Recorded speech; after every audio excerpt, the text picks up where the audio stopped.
कार्यक्रम के प्रायोजक सोनालिका ट्रैक्टर्स अधिकृत विक्रेता में Sakshi tractors and motors proprietor Birendra Poonam Patel. हमारा पता है कृषि उपज मंडी के आगे खुरई रोड, सागर, मध्य प्रदेश। सुर्खी विधानसभा क्षेत्र पर होने जा रहे उपचुनाव के लिए जारी प्रचार के अंतिम पड़ाव में चुनावी रण क्षेत्र में उतरे राजनीतिक दलों ने मतदाताओं को रिझाने अपनी पूरी ताकत झोंक दी। जहां दलीय प्रत्याशी के अलावा मैदान में उतरे निर्दलीय उम्मीदवार भी पूरी दमखम के साथ मैदान में डटे अपने पक्ष में माहौल बनाते हुए जीत कदम भरते नजर आए। कुछ इस तरह की तस्वीर आज राहतगढ़ में दिखाई दी, जहाँ भाजपा कांग्रेस के साथ बीएसपी और समाजवादी पार्टी ने भी क्षेत्र में सघन जनसंपर्क कर यहाँ की सियासी पारी को उबाल पर ला दिया।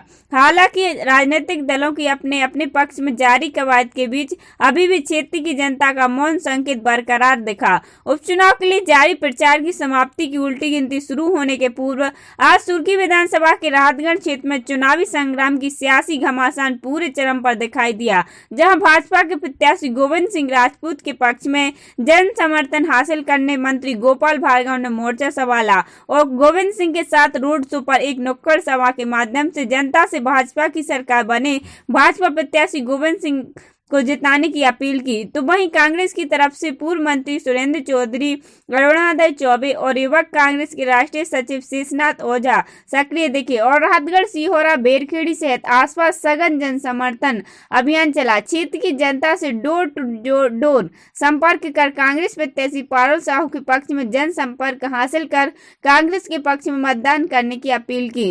जहाँ प्रचार में जुटे भाजपा और कांग्रेस नेता खुलकर अपनी अपनी जीत कदम भी भरते नजर आए। वहीं बहुजन समाजवाद पार्टी के प्रत्याशी भी राहतगढ़ की सरजमीन पर मतदाताओं को रिझाने में दम झोंकते दिखाई दिए, जहां उन्होंने लोकगीत कलाकार का सहारा लिया और उनकी राख की थाक पर जनता से संपर्क कर बीएसपी के लिए मतदान करने की अपील की। इसी कड़ी में समाजवादी के प्रत्याशी भी मैदान में एड़ी चोटी का जोर लगाते दिखे और उन्हें भी क्षेत्रीय मतदाताओं से सीधा संपर्क कर अपने लिए वोट की गुजारिश जनता से की। इस दौरान उन्होंने एक जनसभा भी आयोजित की। हालांकि उपचुनाव में समाजवादी पार्टी की तरफ से मैदान में उतरे प्रत्याशी शिशुपाल यादव के द्वारा अपने प्रचार प्रसार में मतदाताओं का समर्थन हासिल करने अनोखा फार्मूला अपनाते नजर आए, जहां उन्होंने नौनिहालों बच्चों को अपने साथ लेकर प्रचार प्रसार की बागडोर संभालते नजर आए और इनके सहारे सियासी चुनावी जंग में अपनी कश्ती पार लगाने पूरे दमखम रहे। बहरहाल इन सब कवायद के बीच क्षेत्रीय जनता को अभी भी विकास की दरकार है, जहां वह खुलकर वह विकास के मामले में उपेक्षित क्षेत्र की समस्या को गिनाकर अब तक जनप्रतिनिधियों के विकास को लेकर जारी दावे पर सवालिया निशान लगा रहा और अपने पत्ते अभी भी खोलने तैयार नहीं, जिससे चुनावी जंग में ऊंट किस करवट बैठेगा यह अभी भी स्पष्ट नहीं होता नजर आ। सीधी सी बात है, जनता पिछले दिनों के चुनाव को भी देख चुकी है और जनता आज के चुनाव को भी देख रही है। आज का चुनाव यह है कि 2018 में कमलनाथ जी को जनमत मिला था। यहाँ की जनता ने चुन करके गोविंद सिंह राजपूत को कांग्रेस के निशान पर भेजा था। कांग्रेस के निशान से गद्दारी करके आज वो भाजपा में आ गए। आज भाजपा वाले लोग भी अपने आप को ठगा महसूस कर रहे हैं, कांग्रेस वाले भी अपने आप को ठगा महसूस कर रहे हैं और किला कोठी का दबाव बना करके जिन लोगों के ऊपर दबाव बना करके गुंडई की राजनीति करके लोगों से वोट लेने की कोशिश की जा रही थी, उनको पहली बार मौका मिला है कि बाबा साहब भीमराव अम्बेडकर के संविधान को बचाने के लिए उनको सच्ची श्रद्धांजलि दी जाए और मतदान केंद्र पर पहुंच करके 3 तारीख को 3 नंबर का बटन दबा करके पारुल साहू को जिताया जाए और गद्दारों को सबक सिखाया जाए।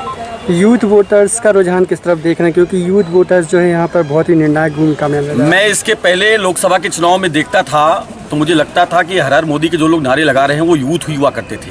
आज मध्य प्रदेश की इन 28 सीटों पे ही नहीं बल्कि जहाँ चुनाव नहीं हो रहे वहाँ भी आप जाएंगे, यूथ सबसे ज़्यादा परेशान है और यूथ परेशान है।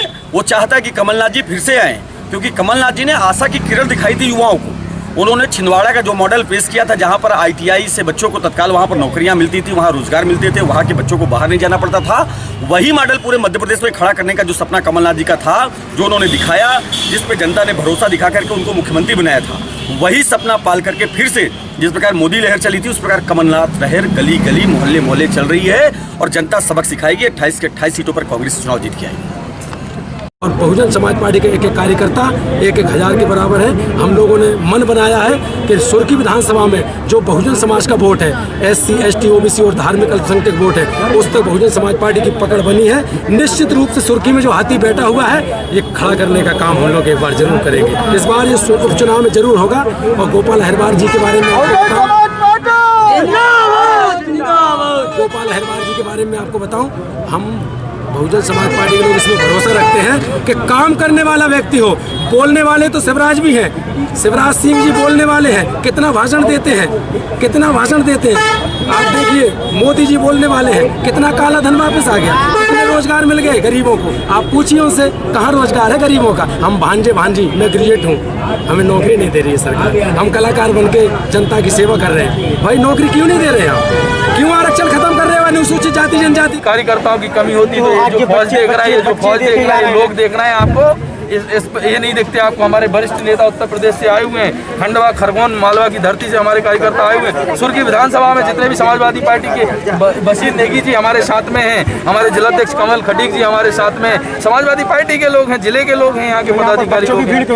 बच्चों के तो उत्साह है। साइकिल चुनाव चिन्ह है हमारा, साइकिल प्यारी होती है बच्चों की, तो बच्चों का उत्साह है, ठीक है ना। बातें छोड़ के और लोगों ने अपने तरफ के विकास के लिए गोविंद भाई के लिए वोट दिया, जिताया। ये एहसान आपका गोविंद भाई भी चुकाएंगे, मैं भी चुकाऊंगा, भूपेंद्र भाई भी चुकाएंगे और शिवराज सिंह चौहान भी चुकाएंगे। मैं यही वादा करने आपके पास आपके कल्याण के काम करेंगे। मैंने कहा आवास के काम, ज्यादा से ज्यादा प्रधानमंत्री आवास के 2.5 लाख रुपए के काम, राशन की पर्चियों के काम, गरीबों के लिए मुआवजा देने के, किसानों के लिए मुआवजा देने के राहत राशि के काम, बीमा के काम, तमाम प्रकार के काम, रोजगार देने के भी काम नीतियां शुरू होने वाली हैं। पुलिस के विज्ञापन निकल चुके हैं। तमाम बातों को नहीं कहूँगा, मैं तो यही कहूँगा विकास यदि होता है तो सरकार के माध्यम से होता है। नौकरी यदि मिलती है तो सरकार के माध्यम से मिलती है। मैं 20 साल पोजीशन में रहा हूँ।